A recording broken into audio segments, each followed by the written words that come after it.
नमस्कार, आप देख रहे हैं 4 PM और मैं हूं आपके साथ निधि तिवारी। क्या अनंत की गिरफ्तारी पड़ गई मोदी शाह को भारी। हत्याकांड को लेकर पुलिस ने ऐसा क्या खुलासा किया कि जिससे मोदी अब कुछ बोलने लायक ही नहीं बचे।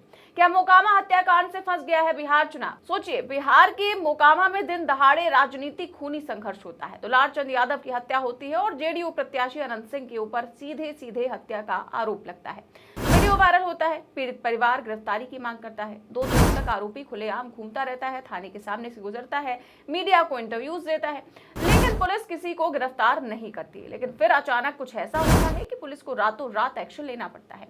दुलार चंद यादव की हत्या के 72 घंटों बाद मोकामा के पूर्व विधायक और बाहुबली अनंत सिंह को आरोपी बनाकर अरेस्ट किया जाता है। तो ऐसे में सवाल उठता है कि आखिर 3 दिनों से पुलिस किसके सिग्नल का इंतजार कर रही थी। क्या अनंत सिंह की गिरफ्तारी से किसी को नुकसान हो रहा था। इन सब सवालों का खुलासा हुआ जब अनंत सिंह को गिरफ्तार करने वाले एसएसपी साहब खुद मीडिया के सामने आए और पुलिस जांच में जो खुलासा हुआ है वो सबके सामने रखा। तो आखिर पुलिस जांच में ऐसा क्या खुलासा हुआ है जिससे बिहार चुनाव पर असर पड़ने वाला है और जिससे मोदी शाह के पूरे एजेंडे पर पानी फिर गया है, सब कुछ बताएंगे आपको इस रिपोर्ट।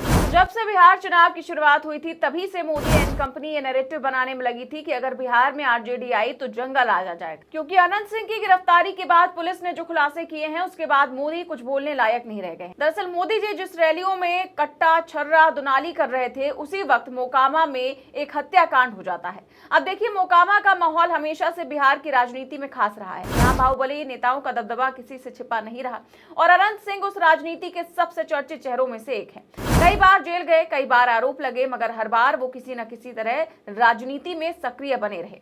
जब उन्हें जेडीयू का टिकट मिला तो ये साफ हो गया था कि खुद को सुशासन की सरकार बताने वाली नीतीश सरकार अब भी बाहुबलियों से दूरी बनाने को तैयार नहीं है। लेकिन ये दांव चुनाव से ठीक पहले उल्टा पड़ गया जब मोकामा में दुलार चंद यादव की हत्या ने पूरे बिहार की राजनीति को हिलाकर रख दिया। घटना के दिन दुलार चंद यादव अपने समर्थकों के साथ मोकामा में प्रचार कर रहे थे। तभी अनंत सिंह का काफिला वहां से गुजरता है। दोनों पक्षों के बीच कहासुनी होती है और फिर देखते ही देखते मामला हिंसा में बदल जाता है। गोली चलने की खबर फैलती है, अफरा तफरी मच जाती है और जब धूल बैठती है तो सड़क पर दुलार चंद यादव का शव पड़ा होता है। ये खबर जैसे ही सोशल मीडिया पर फैली, बिहार की राजनीति में भूचाल आ गया।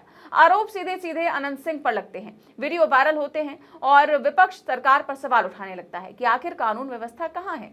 तेजस्वी यादव इसको लेकर प्रमुखता से सामने आते हैं और सरकार पर सवाल दागते हैं। एफआईआर होता है, नामदर्ज एफआईआर होता है, फिर भी जो है प्रचार प्रसार में थाने के आगे से आरोपी जो है गुजरता है, प्रचार करता है, बंदूक गोली लेकर के, बारूद लेकर के 40-40 काफिला में घूम रहा है। हत्या हुई, किसी एक व्यक्ति पे कार्रवाई नहीं हुई। कहाँ है चुनाव आयोग? चुनाव आयोग मर गया है क्या? क्या चुनाव आयोग का कानून केवल विपक्षी लोगों के लिए, सत्ता पक्ष के लोगों के लिए कोई कानून नहीं है?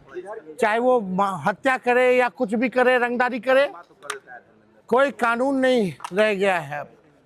अपराधी बेलगाम हो चुके हैं और सत्ता में बैठे लोग संरक्षण दे रहे हैं। ये स्पष्ट हो गया है। कोई गिरफ्तारी अब तक नहीं हुई है। क्यों नहीं हुई है? लगातार जो है चुनाव आयोग गायब है। 10-10 हज़ार रुपये चुनाव के बीच में बांटा जा रहा है, रिश्वत दी जा रही है। चुनाव आयोग कहीं नहीं नजर आ रहा, कोई एक्शन नहीं ले रहा।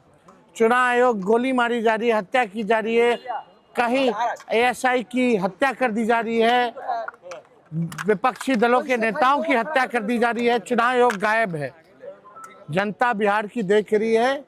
इस बार चुनाव में भाजपा और एनडीए को उठा के पटकने का काम करेगा, सरकार से बाहर करने का काम करेगा।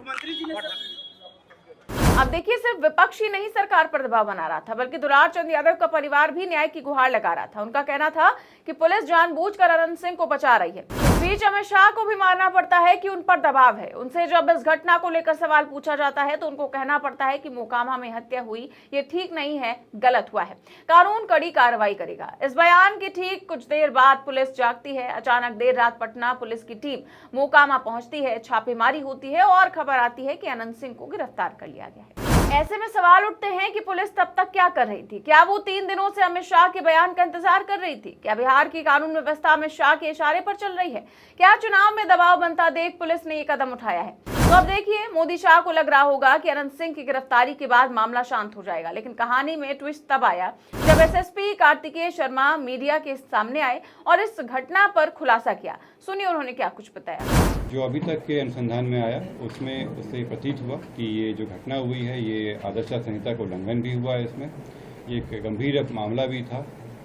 हम लोग इलेक्शन कमीशन के द्वारा निर्देशित भी किया गया था कि शांतिपूर्ण ढंग से इलेक्शन होना चाहिए, और इसमें जब अनुसंधान किया गया तो पाया गया कि जो प्रत्याशी हैं वो वहाँ पे मौजूद थे, उनके सामने में घटनाएं हुई हैं, और जो इस कांड के मुख्य अभियुक्त भी हैं अनंत सिंह, उनकी आज गिरफ्तारी बेड़ना गांव से किया गया है। इसमें हम लोग को जो जानकारी प्राप्त हुई थी, इनके दो सहयोगी भी इनके साथ में थे जो उस घटना स्थल पर भी थे, और उनकी भी गिरफ्तारी की गई है। ये दो व्यक्ति हैं मणिकांत ठाकुर जो नदवा गांव के रहने वाले हैं, और दूसरा रंजीत राम जो लदमा गांव के रहने वाले हैं। इस पूरे मामले में 3 लोगों की गिरफ्तारी हुई है। जो प्रत्याशी हैं अनंत सिंह, उनकी गिरफ्तारी हुई है। दूसरा मणिकांत ठाकुर जो नदवा गांव के रहने वाले हैं, बाढ़ थाना अंतर्गत। दूसरे रंजीत राम जो लदमा गांव के रहने वाले हैं। ये लोग भी उस घटना स्थल पर थे मौजूद। इन तीनों की गिरफ्तारी की गई है। इन तीनों को आगे मजिस्ट्रेट के सामने प्रस्तुत कराया जाएगा और आगे विधि सम्मत कार्रवाई की जाएगी। अब देखिए, पुलिस का कहना है कि पोस्टमार्टम रिपोर्ट और घटना स्थल के सबूतों से साफ है कि यह हत्या का मामला है, दुर्घटना नहीं। जांच रिपोर्टों में भी यही खुलासा हुआ है कि मृतक को गंभीर चोटें आई थी और घटना स्थल से बरामद फुटेज में अनंत सिंह के काफिले की मौजूदगी की पुष्टि हुई है।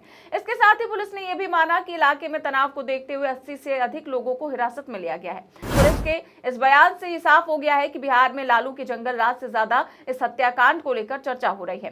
अनंत सिंह की गिरफ्तारी ने बिहार की सियासत को हिलाकर रख दिया है। चुनाव के बीच में गिरफ्तारी मोदी शाह के लिए सिरदर्द बन गई है। विपक्ष ने इसे तुरंत मुद्दा बना लिया। तेजस्वी यादव और प्रशांत किशोर दोनों ने कहा कि ये वही बिहार है जहां सरकार बाहुबलियों को संरक्षण देती है और फिर खुद को सुशासन का प्रतीक बताती है। उन्होंने सवाल उठाया कि अगर आरोपी विपक्षी दल से होता तो क्या पुलिस 3 दिन तक चुप रहती? क्या इतनी देर से कार्रवाई होती?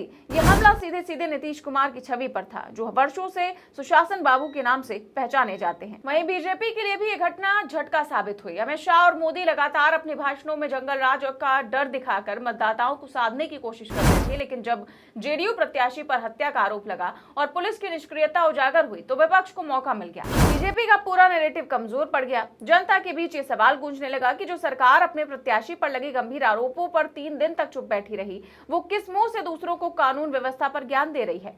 अब सवाल ये है कि इस पूरे घटनाक्रम का चुनाव पर क्या असर पड़ेगा।